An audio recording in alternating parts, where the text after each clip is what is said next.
ဂရိတီတဲ့သူတယောက်ရဲ့ပုံရိပ်ဟာအမြဲခိုင်မာလှပနေတာပါ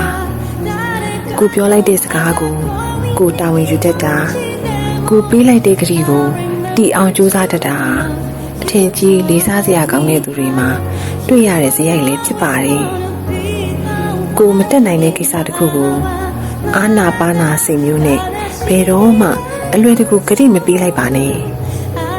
ကိုမတက်နိုင်တာကိုမတက်နိုင်ကြောင်းရိုးသားပွင့်လင်းစွာနဲ့ညှင်းဆန်နိုင်ပါတယ်အဲ့လိုညင်းလိုက်လို့ကိုတံမိုးကထိခိုက်မသွားဘူးကိုမလုံနိုင်တဲ့အလုပ်တစ်ခုကိုလုပ်ပေးပါမယ်လို့အလွယ်တကူဂရိပေးလိုက်ပြီးမှလုံမပေးနိုင်တဲ့အခါကျရင်တော့ကိုရဲ့တံမိုးရောဂုဏ်သိက္ခာပါထိခိုက်ကြဆင်းစေတယ်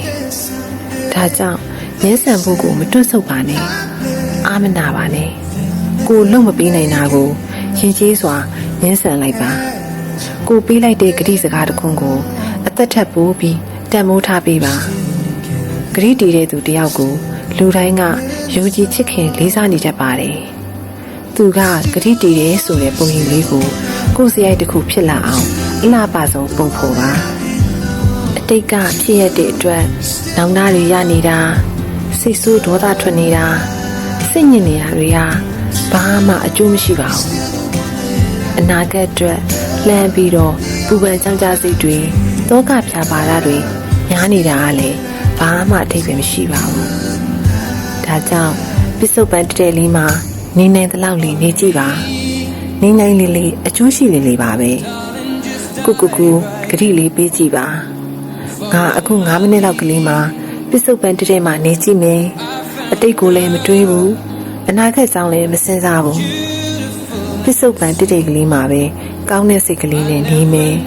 အတွေးကောင်းလေးတွေးမယ်သူများအပေါ်အကောင်းမြင်ကြည့်မယ်မေတ္တာစိတ်လေးထားကြည့်မယ်ကြည်မြရတာတွေအမြင်ကက်တာတွေမုန်းနေတာတွေအစတဲ့စိတ်ပုတ်စိတ်ညစ်တွေအကြောင်းမတွေးဘူးစိတ်ကိုကြည်လင်ငြိမ်းချမ်းနေအောင်နေကြည့်မယ်လို့ဂရိပေးပြီး10မိနစ်ရ2မိနစ်ရတတိလေးကပ်ပြီးနေကြည့်ပါဒါဟာကောင်းတဲ့ပစ္စုပန်ရွှေစလေးတွေကိုစုနေတာနဲ့တူပါတယ်